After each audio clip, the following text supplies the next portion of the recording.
We're back at the Valley for our final home league game of the season, and Nathan Jones will be hoping his side can extend their 13-game unbeaten run to send the fans home happy. Shrewsbury Town are the visitors today, and a win for them today will guarantee a place for them in League One next season. Paul Hurst's side secured a good draw with Bolton in midweek and sit 5 points behind the Addicts in 18th. With less than 55 minutes to go until kick-off, let's take a look at what we have coming up.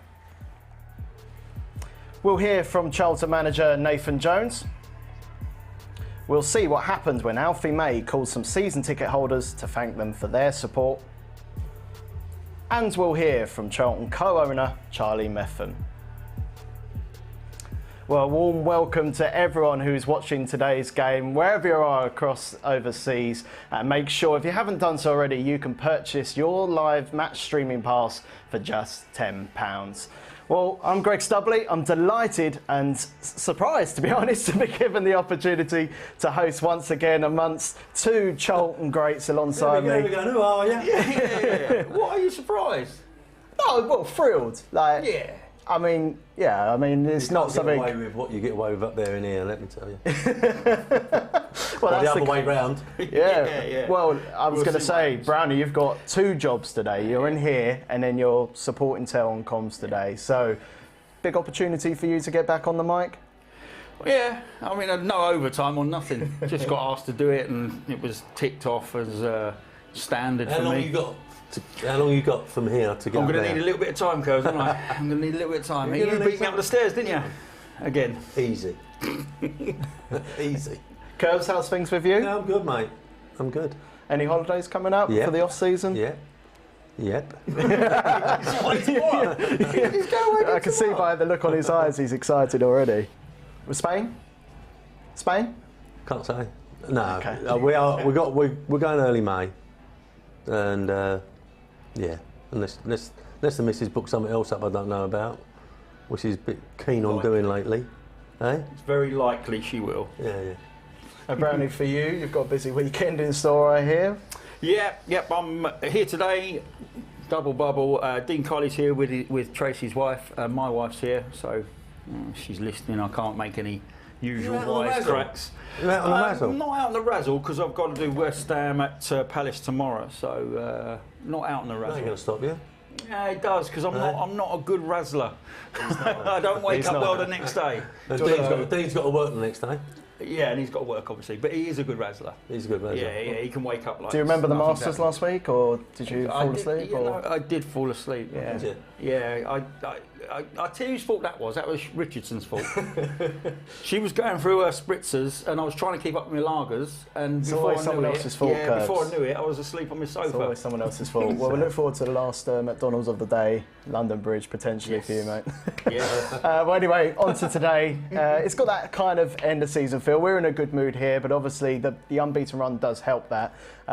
Curbs for you and the weather. Well, it's still a bit cold. It's not quite reaching the summer temperatures we're hoping. But Curbs, for you first of all, how impressed have you been since Nathan Jones has come in with the work he's been doing? And you can still there's still progress that we need to do for the summer for next season as well. Apart from steadying the ship, I think he's managed to implement what he wants. He's also changed the team around to have a look at players because he's got to. And while he's been doing that, he's kept the results up. And the momentum that he's gained would hold us in good stead in the summer, I think. And, he's obviously got his targets. But I think what he probably said to the players some 10 games ago, look, show me that you want to be here next year or that you're going to be in my plans. And I think he's been quite fair because I think when he first started off, Coventry was up in the stands. Yeah. And now he's been given a run, and people that thought they were out were back in. And so he's had a good look at the squad, but been picking results up as well. And Brownie, there's been quite a lot of draws in this unbeaten run, and Nathan Jones doesn't need saying that some of those should have been wins as well. But again, maybe looking at the positive side of things, we would have taken draws back in January if it was knowing that we were going to guarantee to stay up. Yeah, I think from his perspective as well, a draw's not a loss, and he can sell the unbeaten run. you know, to supporters, to the team. And it's important that you've got something that you can cling on to, so you're in a team meeting and you can go like, let's keep this unbeaten run going. So there's that to that. I don't think it's just Nathan that's, you know, with draws to wins. I think Michael came unstuck with that as well. There was games we were 2-0 up in and we drew 2-2, stuff like that, which, you know, our season could have looked completely different, couldn't it, if you take half a dozen of the draws that we should have won. We're letting in late goals, letting teams back into it. It's a completely different looking table, but unfortunately that's where we're at. We've got the most draws in all 4 leagues, I think. So yeah, so that's the downfall, you know, and as much as you can say, you know, we haven't found a way to win, we've conceded far too many goals for me this year. There was a stat, I caught that game last night, and there was a stat that came up that we were like 4th in the table for gaining points from losing positions. Wow. Something like that it was, yeah. It came up, and I thought, right, okay. So, you know, we've managed to turn it around when we've been struggling. It'd be nice to get our noses in front and sort of hold on to it, you know. And yeah, so I'm interested to see what goes on in the summer. I've been saying for some time that we've had so much upheaval over the last 2 or 3 seasons. You know, players coming and going and people making their debuts hand over fist. But I think we're going to have another one this summer because we've got a big squad and Nathan obviously wants to bring in people, you know, for the new season. So I think we're going to have another topsy-turvy close season and then I hope it settles down after that. I mean, the stat you're on about is we've dropped the most points from winning positions this year, 22 points. I thought they said they gained it. Right now, we've dropped 22 points from winning positions. I think that's the one. We've dropped 22 from winning positions, and that's what I'm saying. The table would look completely and utterly different for us. I thought I read it. No, we've led and dropped 22 points. We'll try and find out for sure. Yeah, we'll try and find out for sure. But for now, we'll quickly hear from Nathan Jones, who had his press conference earlier this week. Another match unbeaten at the weekend, 13 now, but another draw, which clearly brings with it some frustration. But as an initial target was to ensure that we're still a League One side next season. Can you be satisfied in that achievement over what might have been frustration otherwise? Yeah. Look, as I said, I think we'd done it like after the Barnsley game. I think it was mathematical because the permutations of people playing each other. I was aware that it was done then. So yeah. Look, that was the first thing we had to do. That was the first, you know, achievement. I didn't think we were ever under any, you know, real pressure. You know, once I came in, I firmly believed that we were going to get enough points to move away. I've looked at it, and it was a precarious position. I mean, I looked at it. We'd played 3 more games than everyone. We were just a point above it. So to be where we are now, then yeah, look, it's a fantastic achievement, and we're really delighted in that small chunk of games we've been able to achieve the first phase of what was necessary as a football club. I've been frustrated by the level of draws because I think we've been dominant in a lot of games. You know, I can, and again, not being disrespectful to anyone, but Saturday we were dominant, especially first half. Northampton totally dominant. You know, to do that, dominant against Wigan in especially second half. Just had an 8-minute spell where we, and that can't happen because that will cost us next year. And yet we are 13 in games and beaten, but for me we should be 8 and 5, not the other way around, you know, in terms of that. And that's down to a few things. One, we've made errors and not kept clean sheets, and then we haven't been clinical at the other end. Even Exeter, you know, the game we had a glorious chance late on to do that. We had a glorious chance on Saturday to win the game, you know, one-on-ones, even Fleetwood, where we concede, but Freddie has a one-on-one where he clean in. You know, we're getting punished at one end, and teams are having to work far harder to score against us, or not have to work as hard to score against us, whereas we're getting good chances and not taking them. So there's an element of frustration in there, but as you said, the key was to go as far as we could this year without being involved in any kind of trouble. We've done that, so now it's about building. So we will do that now from now until we come back in, or the first game in August.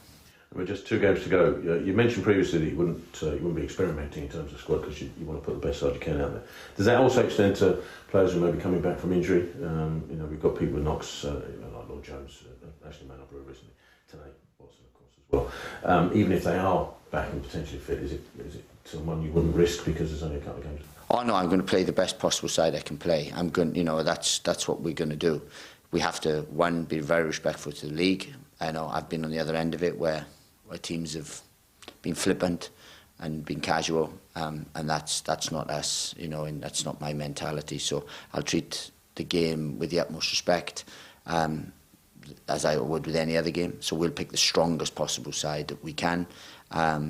Yeah, we are looking forward to next year in terms of stuff, but you know, we've got 2 games to deal with, 2 games to finish as strong as we possibly can, and we want to do that, especially at the Valley. One player we know that has been out for some time and was a fan's favourite, and everybody would be keen to know how he's going on. That's Miles Lubo. We know obviously a serious injury that's kept him out for the season, but how is he progressing? Is he on schedule for coming back when we hoped? Well, he's progressing. That's the thing. I mean, there's no value in trying to get him back early in terms of that because of the extent of the injury. You know, it was a hamstring injury, and strikers who are quick and pacey and powerful, they need their hamstrings.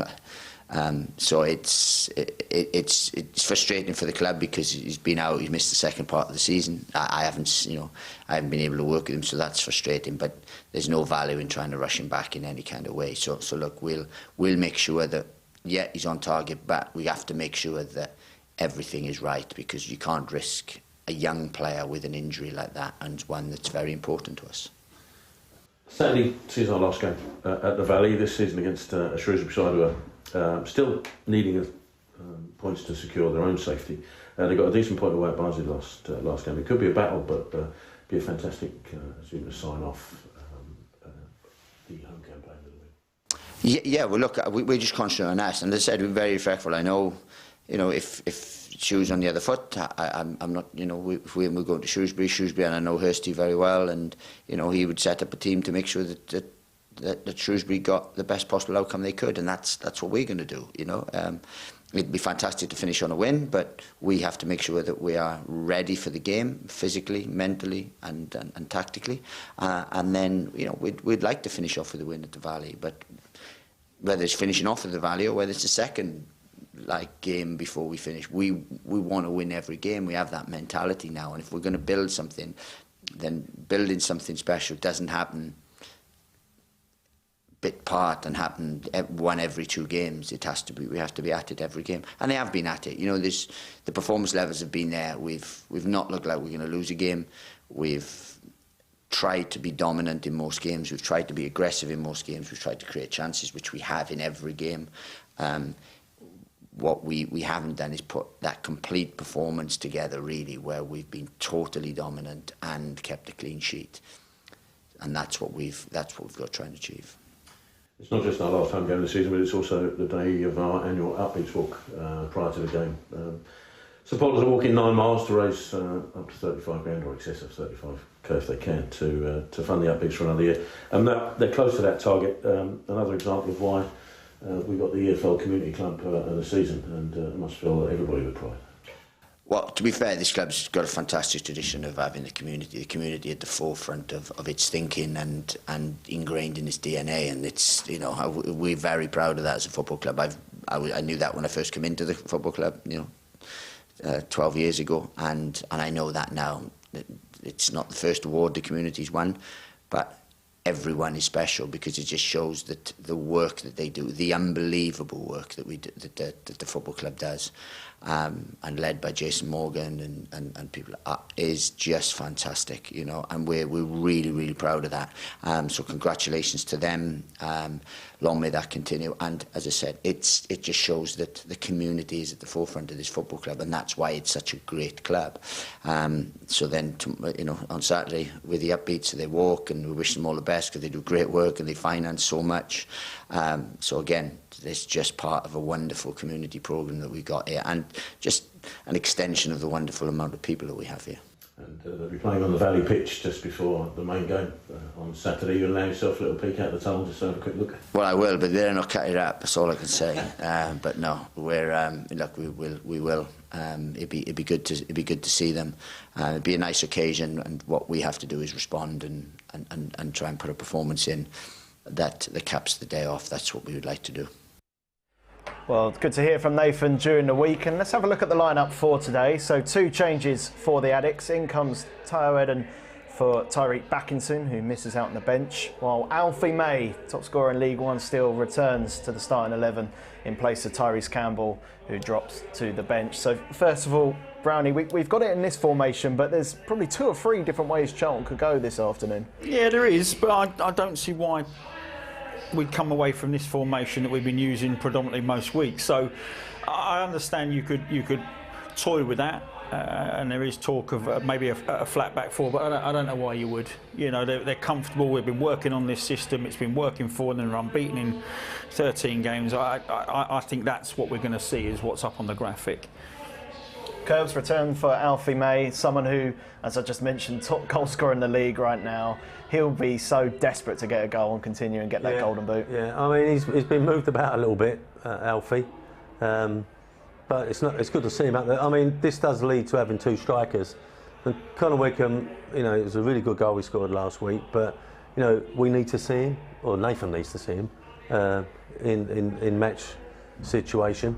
And I like the fact that Dobbo and Coventry are forming a little bit of a partnership there. And Ken Anderson feed off that, because he knows he's got that safety net behind him. And Bernie, Tayo Eden returning to the starting 11. It's an opportunity for him. We've not seen much of him since Thierry Smalls come in and played left wing back and played well there, but an opportunity this afternoon for him. Absolutely. You know, it's what I would say is if you're a player that's out of contract, or you're coming to the end, or you've got a year left and you think it might not be here, it's not just about playing for us well. It's about, you know, we've all been sort of running down a contract thinking, am I going to get one? I've had negotiations left till the summer, and there's people in the stand every week taking notes, watching. So you've got to think about your future, not just here but away from here. So every time you get a chance to play the 90 minutes, it's you know, it's always best that you absolutely put in, you know, a 90-minute shift, because if it's not for here, it's for somebody. I think Curbs has alluded to the fact already. We're going to see, I would imagine, multiple changes again, and I do think after this summer it will settle down. I think we've said that on multiple occasions. So we'll see. But if you, it's like I said, you when you're caught up in your career, you don't think like we think now, which is it's an absolute privilege to slide on a shirt every week. When you're in the middle, you just think, oh, I've been left out for 4 weeks, or, you know. So there is a different perspective and mentality. But yeah, you know, I think possession is 9/10 of the law. So make the most of it while you got it. And Curbs, Connor Wickham, you mentioned him just now, but good performance last week against Cambridge, and he's someone who's looking to try and secure a contract here next season. Obviously he wasn't going to last the 90 minutes, and you know, he looked really tired when he came off. Obviously haven't been playing, but yeah, he done enough in that first half to show people what he can do. And I was quite interested because we did it a lot of diagonals up to him, which he managed to deal with. And as Brandon would tell you, centre halves, they find that very difficult. They don't mind it coming straight, but diagonals is a bit more different. And he moved the centre halves around. And as a midfield player, when you see that diagonal going up and you think you've got half a chance, then you make that run. If it's going up and it's just bouncing off the centre halves or centre forward, you hold your ground. So that does give us a different route. And I quite like the fact that Nathan was going a little bit longer instead of, you know, this possession-based stuff. Well, now onto the women's title race at the top of the Women's Championship, and we still have a chance. With two games to go, we're 3 points behind Crystal Palace after beating Watford last week. And I think we've got the highlights here, Brownie. But to stay within, to have a chance of getting top is a huge achievement in itself. First of all, talk about the achievements of the women's side this season. I know you've seen a little bit of them and commentated on a couple. Listen, I think they'll be a little bit annoyed because just in recent weeks they've dropped points to Lewis, who were second bottom. They had a 1-1 draw there, and then they lost to the Lionesses. In all fairness, whose season hasn't been great, but what I will say is the Lionesses did make you know, a change in manager, which led to a turn you know, a turnaround in form. So they've been a bit unlucky in that respect. But I mean, if they'd have just done what they needed to do in those 2 games, we'd have been sat top of the tree. But Palace have got such a superior goal difference. Even if we match them for points, I think they've got us on the old goal difference. But yeah, look, it's been a real slow process, isn't it, over the last 3 seasons? But we are improving year on year on year, and it'll be cracking if they can take it right to the wire. Mel Johnson and Mel Phillips, you'll just see the goals coming up in a minute. They were the goal scorers last week. And a trip to Sunderland today for a big game tomorrow. Curbs 3 points behind. Oh, there's one of the goals. Bit fortunate, but Charlton will take it. Curbs 3 points behind and a big goal difference disadvantage. How would you approach that game as a manager? It still can be done, can't it? It still can be done. They've had a really good season. I think Karen's done a great job ever since she's come to the club. I think previous owner Thomas Sandgaard deserves a little bit of credit because I think he upgraded the women's team in terms of finances, brought Karen in. So, yeah, it'd be disappointing if we don't do it, but once again leads you to the fact that we have improved greatly, and if we don't do it this year, then next year. Yeah, Brownie, Karen and the team will still feel they can do it. They still believe. I mean, that's a lovely, well-worked goal and decent finish as well. It's a really good support position inside the penalty area. A great first touch in terms of dead weight back, 10 yards out. And the keeper would be disappointed. But the move itself, from Charlton's perspective, was a lovely move. But yeah, look, all you can do is get yourself in a position. It's a long old season. There was a horrible break, wasn't there? For 8 weeks or something, and we didn't sort of come out of that particularly well, I don't think, in terms of the drop points I've just been talking about. But we're in with a shout, 2 games to go. That is a tough game, by the way, up at Sunderland. And if you come through that and you take it down to that last game, we'll see. We'll see. Yeah. We'll see. Well, best of luck to the side. They've got our support for sure. Well, a few weeks ago, Karen and the team had a very special guest in training. Let's take a look.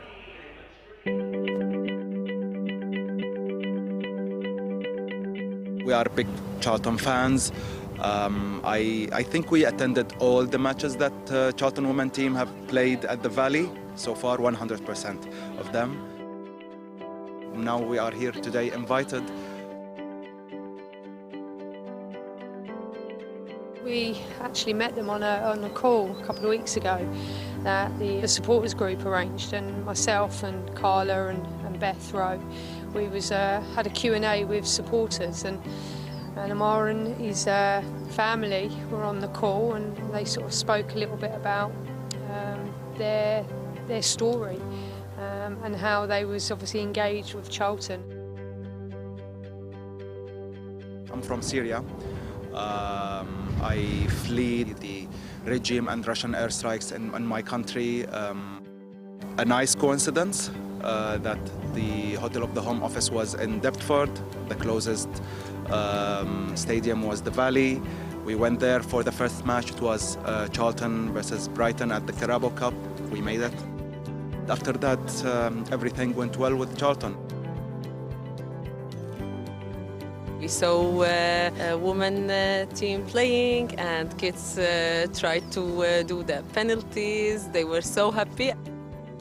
And it's like really like a memorable time. So we will remember it always. We want the fans to feel connected with the players, but we want the players to feel connected with the fans. And these players are in an unbelievably privileged position, and sometimes it's just remembering that and remembering challenges that other people are facing, and that when you come here to work, you come into work in an environment that the sun's shining, you're doing something that you love, and that never take a minute for granted. And my players, thankfully, I've got an unbelievable group, and they really get that. And that's one of my big beliefs, is that we come here to enjoy each other's company. We do something we love. We stay present in the moment. We enjoy what we do, and we try and give the best for each other. To see this training, it's like a dream comes true for me and for my son, for my family.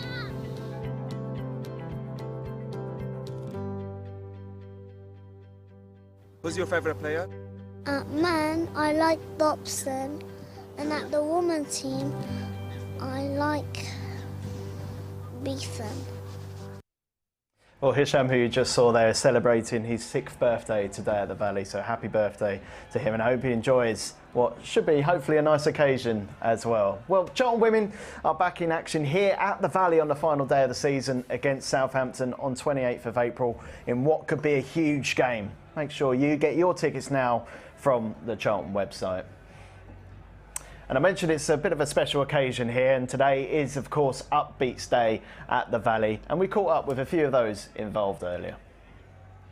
Let's start with you, Terry. Can you just explain what's been going on today? Yeah, so it's the Upbeats Day, our annual 9-mile walk from the training ground, Sparrows Lane, to the Valley. Over 200 walkers today, fans, families. It's been brilliant, absolutely brilliant. The weather stayed dry for us as well, so yeah, good day. And we have an expert fundraiser in the group as well. Can you just explain quickly? Yeah, so obviously fundraising from everyone is so crucial, and it's been brilliant from everyone. Danny, as last year, has done a really lot of work on his fundraising. I believe he was in Hatton Garden yesterday, walking up and down, getting his fundraising up to a total of how much, Dan? How much? £8,500. Wow, 8,000. Congratulations. Well done. How do you feel about that? But I feel much more amazing to get lots of sponsorships and to get much more ready for this walk. Excellent. Well, congratulations. And coming up shortly, we've got the Charlton Upbeats playing on the pitch against Everton. How much are you looking forward to that? Yeah, we are. We are going to look forward to that, playing against Everton today. We've got two teams that's lining up against Everton, and I'm one of the two captains for it, and to look after the team properly at the Valley, our home ground. And the truth is that we are a really lovely family and a community for the Upbeats. What an excellent answer. And just quickly, playing against Everton, what's the score going to be? I think it's going to be 4-0 to Charlton. Perfect, great stuff. And just finally, Terry, for those watching at home, how can they get involved? Go onto the Charlton Community Trust website. The links are there to donate.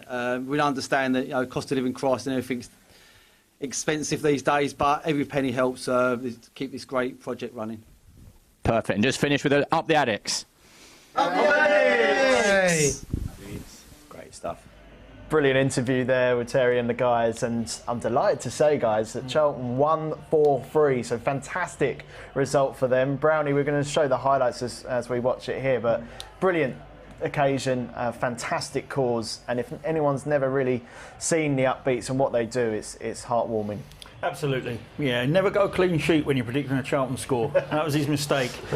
But 4-3, good result. I was walking around with Curbs. I'm not sure if you see us there, but there was an incredible save. Someone with a limp in the background. Yeah, really dodgy limp and being outpaced by Curbs. But yeah, no, it was superb save from the Everton keeper from a wonderful strike. So some good stuff on show.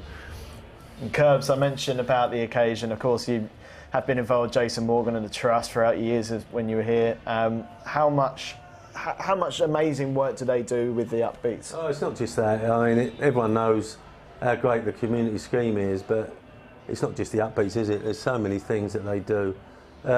This has been brilliant because I think Nathan came out to watch a bit, and they was thrilled because he came out, and the managers come to watch him, and yeah, and was that the fourth? That was right on the end, wasn't it? It was right last minute job, yeah. So yeah, it's great. And I think you mentioned, Nathan was out there watching. I think his daughter came out. There was a few players. So it really makes it feel like a community club, which we are. We got named Community Club of the Year at the EFL Awards. I mean, we talk so much about the work they do, but it's fantastic. Yeah, we have to talk about it because we're proud of it. Exactly. And the reason we're proud of it is because I've said this before. If you get a chance, go to one of the awards nights because it is so humbling. In terms of, we sit here behind a desk and we talk about it on a Saturday, but actually when you go out there and you see the work that's done, and some of it's voluntary, some of it's not, but in terms of these guys up every day, at it every day, and Jason keeps his eye on all of it. And how long has he been I think he's 30 plus years. He was inappropriate today, by the way, Jason. Everyone thinks he's a lovely fella. It's like, Jason Morgan, MBE, lovely fella. Inappropriate today, I want to say. Yeah. I want to say. But he, someone pulled a picture of me, him and Greg. Yeah, that would have been early days as well. Yeah, he joined at the same time as me and Greg. It's 30 odd years. But the point being, we should be proud. And if you ever get a chance, just go to one of the awards nights. It is humbling. It really, truly is. And make sure if you haven't done so already, you can still donate to the Upbeats. I've got to do it after the game actually, so make sure you do so too, and continue the fantastic work that the Trust do, and well done to everyone involved. Now, under-8s are set to join the club as under-9s next season, and last week they got a chance to meet the men's first team.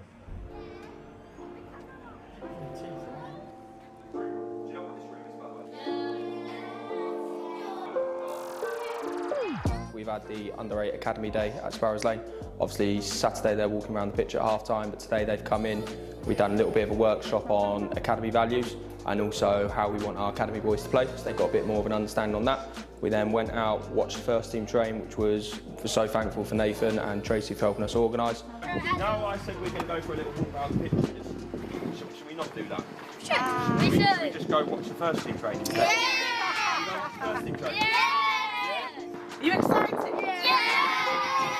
I don't know, are they excited? They're excited enough. Are you excited enough? Yeah!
Just looking around the classroom, and they were all in here today seeing so many faces around and names in which they've seen. So obviously even got Joe Gomez next door with his big picture, and we're going sort of, there we go, Champions League winner, England international. They've all spotted Karoy straight away on the wall next door by the door. So they're all going, oh, I've seen him play, and it's massive for them.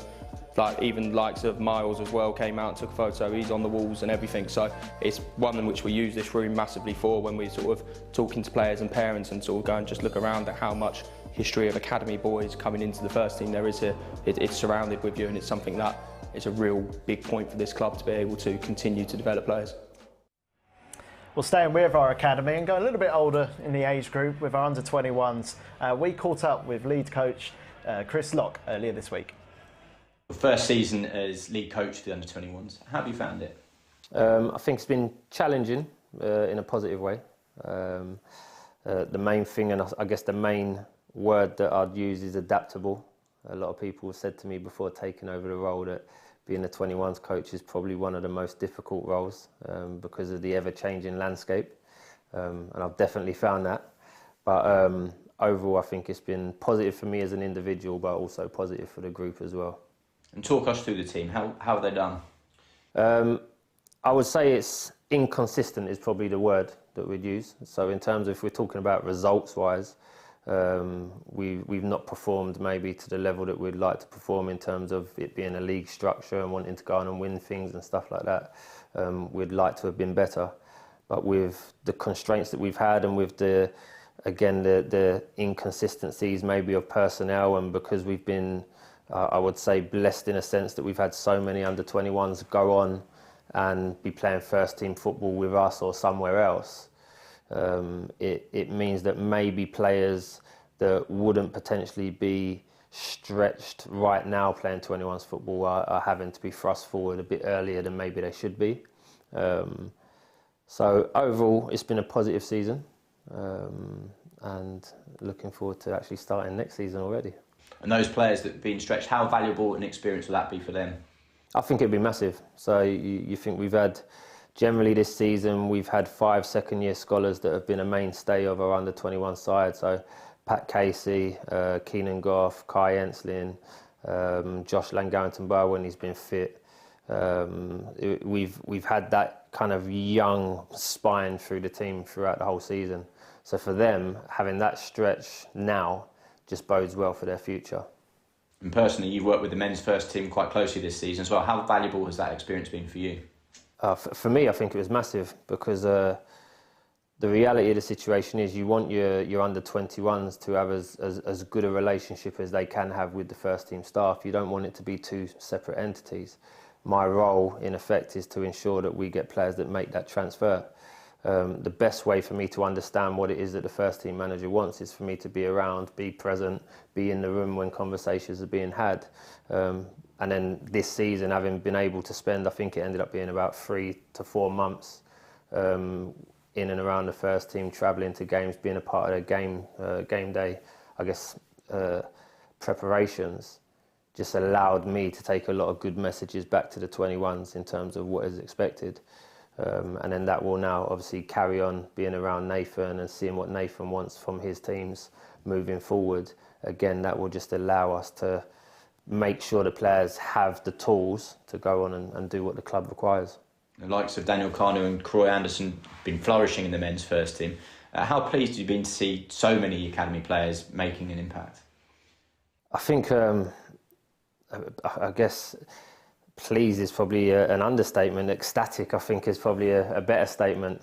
I think the reality is that we, as a club, did we expect to have so many young players make their debuts? Did we expect to have so many young players make an impact at this moment in time at the ages that they are? Probably not. But what we have, I guess, proven is that if we give our young players a chance, and over the course of the last couple of seasons, we've had to do that maybe through necessity rather than through design. But often that's where a lot of young players get their opportunity. It happens when it's least expected.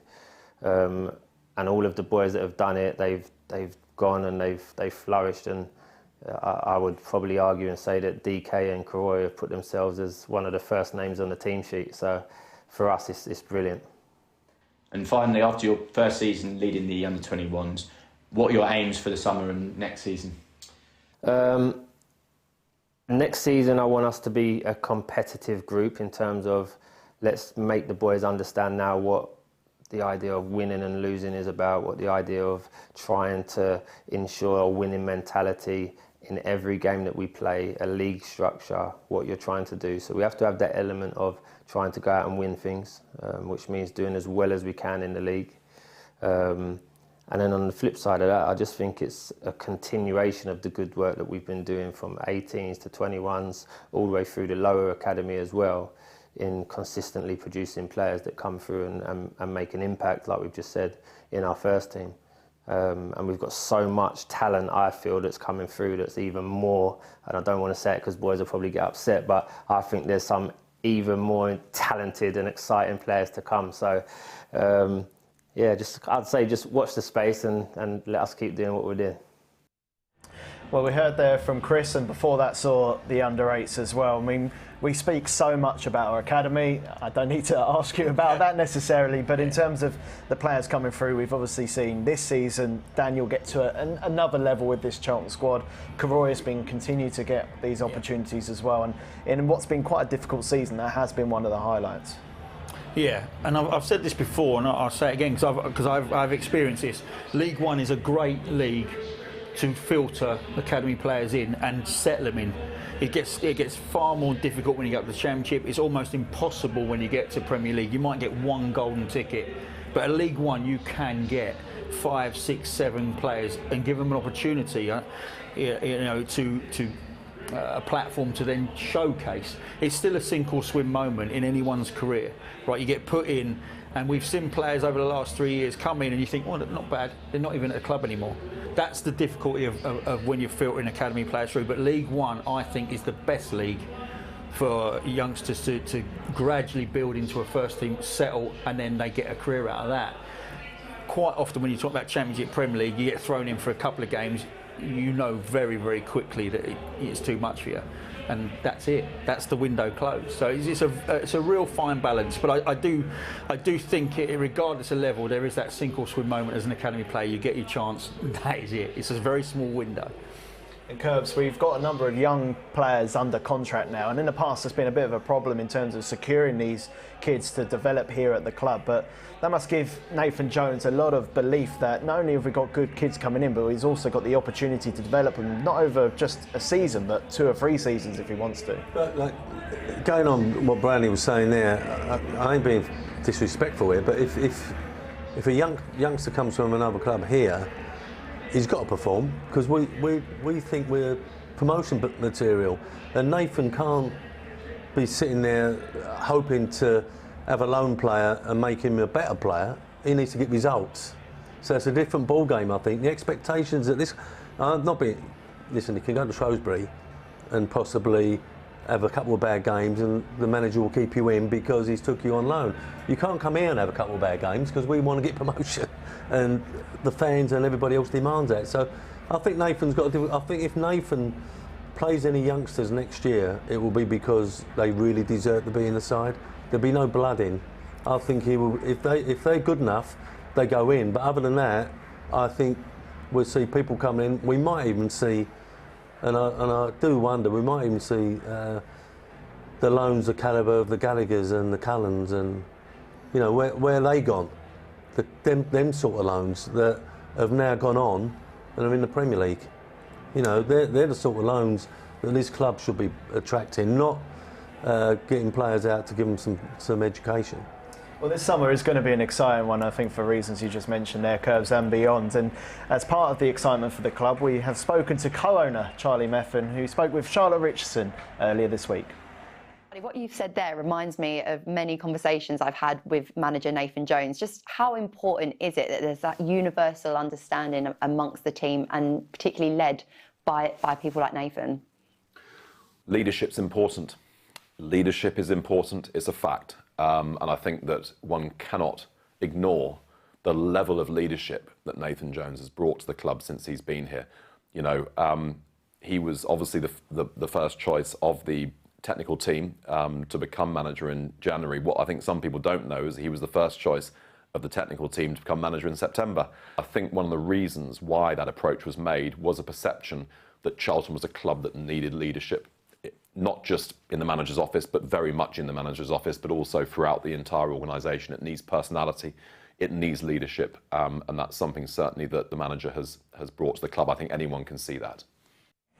Well, it's good to hear from Charlie, and the full video will be available on the club's website and social channels across the weekend or early next week for sure. And Brownie, first of all, I'll come to you. Heard a little snippet of the interview there with Charlie mentioning that Nathan was the #1 target in September, and the ambition was there early on to try and bring him to the club. They must be delighted with what they've seen from him so far, and hopefully we'll have the confidence in sort of letting him dictate maybe a little bit in terms of what happens in the summer as well. Yeah, absolutely. I think the one thing I will say is that they have shifted a little bit as an ownership group, and I think that's a great sign. I think if you come in and you're headstrong and it doesn't quite work out and you've been bitten, you know, you move across to Nathan, and actually Nathan didn't need to prove himself as a manager. He's done that, but he needed to start strong, in my opinion, and he has started strong. And I think that what that's done for Nathan is it allows him to sort of not dictate, but certainly have a much bigger say. Maybe on transfers, etc. But what I think as an ownership group, we did shift away from what was originally thought to be what they wanted as a setup, and it's manoeuvred into what it is now. And everybody's now getting comfortable with that and shifting across towards that. I think Nathan's shown, certainly us in here, you know, what he's made of. And I think, Curbs, you'll probably go on and say this after me, but he didn't have to come here, did he? No, he had choices. He had choices. He didn't have to come here. You know, he was, I don't know if it's gardening leave or whatever he was on from Southampton, but, you know, I think he could have been picky. And he specifically came here to a League One club that was underperforming. Just because he'd worked here for a year, he knew what this club could become. And then he's hit the ground running, you know. And I think that interview earlier where he was saying, I'm a bit disappointed actually that we haven't got maybe 8 wins, 9 wins from the games that we've played. And he's going to get a summer of ins and outs. I think we're in a really good spot. Yeah, I just think he's infused the fans with the run. Let's hope he's infused the board in terms of what goes on in the summer, because they have been good, the board. I think that the amount of players that have come in this club over the last couple of seasons has been phenomenal. So I think Nathan's got his targets, and I think he will be really bullish in the summer. And I'm sure, listening to what Charlie Murphy has just said, they're going to back him. Do you think what you've seen so far from Nathan Jones, that there is definitely a sign of next season being a much more promising one, and even getting to that promotion push that we all crave? Yeah, and I think that the good thing for Nathan, although he's come into a side that was struggling, the good thing, he's had enough time now to assess the squad. He's give everybody a chance, in all fairness, and then no one can complain when he goes out and does what he does. And in the terms of the players that he brings into the club and whoever leaves the club, I think he's infused the board. The way Charlie's talking there, they're full on to back him. Now, season tickets are on sale for our 2024-25 campaign, and Alfie May gave a call to a few of our loyal supporters earlier this week. Hi everyone, today I am calling people that have renewed season tickets for next year, and I'm going to call the people that haven't and hopefully get them to sign up for next year. Hello. Hi Michael, it's Alfie May from Charlton Athletic. Oh, hi Alfie. Thought you'd just give you a quick call, mate, just to say thank you for renewing your season ticket for next year. Yeah, cheers mate, no worries. Nice to see you there. Sound like you're in bed. I'm not working, no. You're... I was in bed. No. It's Alfie May from Charlton Athletic. Oh, right, okay. Could you say, well, I was going to say thank you for probably you, because you probably bought it for him. Yeah. Oh, brilliant. You staying? Yeah, I'm staying. Yeah? Yeah, I've just moved home, so I ain't moving out already. Hello? Hi David, it's Alfie May from Charlton Athletic. Hello? I'm just in the ticket office right now, ringing round to say thank you to people that have purchased a season ticket for next year. Oh right, oh okay. You know, I thought you were recording. No. Does it sound like I'm recording then? Yeah. That's bad news, that. I should be a little bit more comfortable. If you do it while you're scoring goals, you'll be alright, mate. No. Hopefully I can score more next year and it'll be you've done great. Be a better season. You're the best thing since Derek Hales. How about that? Hi Richard, it's Alfie May. I'm just currently sat in the ticket office and I've just found out that you've not renewed for next year. I really hope you do. It's going to be a positive year next year, and hopefully that we can get a bit of silverware and get promoted. Get on that phone, mate, call us up and renew that ticket. Come on! You literally, I'm glad you called back, Lee, because I just wanted to say thank you very much for renewing for next year, and hopefully that we can get a bit of silverware and make you lot happy. I think now with the right manager in place and people like yourself, I think I'm very optimistic about next season. I think we're 13 unbeaten now, and what the gaffer's bringing to the team is that togetherness with everybody on the pitch knowing sort of their jobs, and like I say, hopefully next year he can do a lot more, and hopefully we can, like I say, get that silverware and be promoted. Hello. Hi, is that Gary? Speaking, who's this? Hi Gary, it's Alfie May. Yeah, it's a wind up, innit? What, this? Yeah. No, it's me. I'm sitting here. I've just spoke to people that have renewed and just saying thank you to them, and then now I'm on the list that people haven't renewed. Well, I'm gonna renew. Yes, that's what I like to hear. I'm gonna keep you on the phone. I'm gonna eat your steak and chips while I'm talking to you. I want the invite. I want a steak and chips as well. You come on up. You're more than welcome. I'm polishing the floor as we speak. Hi, is that Donna? Yes. Hi Donna, it's Alfie May. Hello. You're probably finding this probably a bit weird that I'm calling. So you're on that list that haven't renewed. We will be. Yes, we will be. That's what I want to hear, Donna. Yeah, we'll get the place rocking for you, don't worry. That's it. Yeah.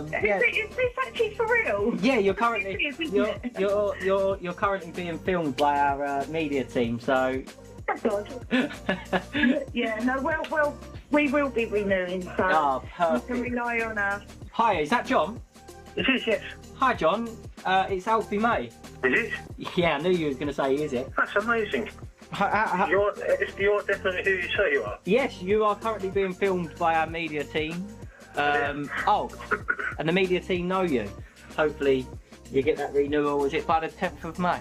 The 10th of May, and we'll see you next year supporting the boys. The fan base this year has been brilliant. I'm very honoured. Thank you very much for the call. I will renew. Perfect. As I always do. Thank you for answering, because it was a little bit sticky. No one was answering at first. Had fun this afternoon in the ticket office, thanking the people that have renewed, phoned the people that haven't renewed, and it was a positive outcome. They're hopefully going to renew. They got till the 10th of May.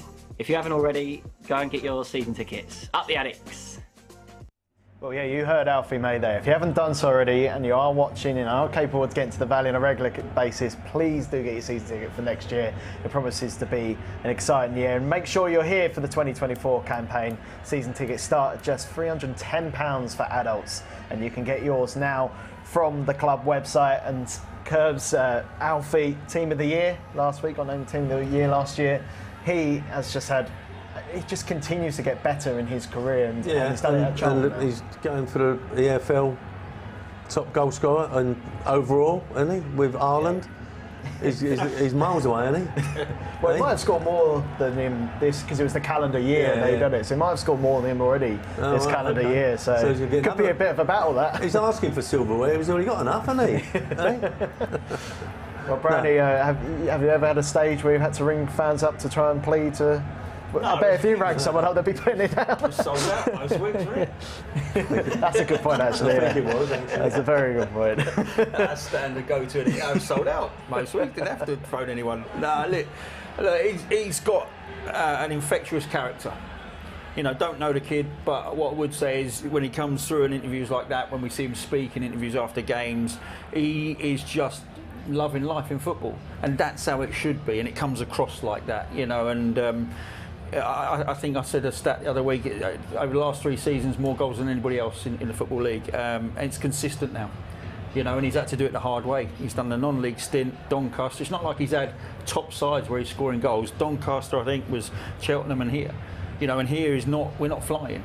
And he's rattled in 70-odd goals over the last 3 seasons. So, you know, he's clearly enjoying his football. He clearly likes being here, you know, and I think the clock said 4 o'clock in the background while he was making those calls. I don't know many players hang around till 4 o'clock these days, to be honest. He's got to get through the tunnel. Well, he might not. I think he's Dartford down the south, so he's probably more got to avoid the A2, so he's probably all right. He's not too bad. It's Dartford. Yeah, okay. Well, I think it was, yeah. Now to some contract news, and the club have triggered a clause in Lucas Ness's contract to extend his stay in SE7 by another year. And Brownie, Nessie did really well last season and got unlucky with his injury and come back into a difficult start of the season where he was in and out of the team. Hasn't had a lot of minutes under Nathan Jones so far, but the club has seen enough that they'd like Nessie to stay around. It's a no-brainer for me, personally. He's come through our ranks. I thought he was playing particularly well before the injury, not so well after. That's for everyone to see.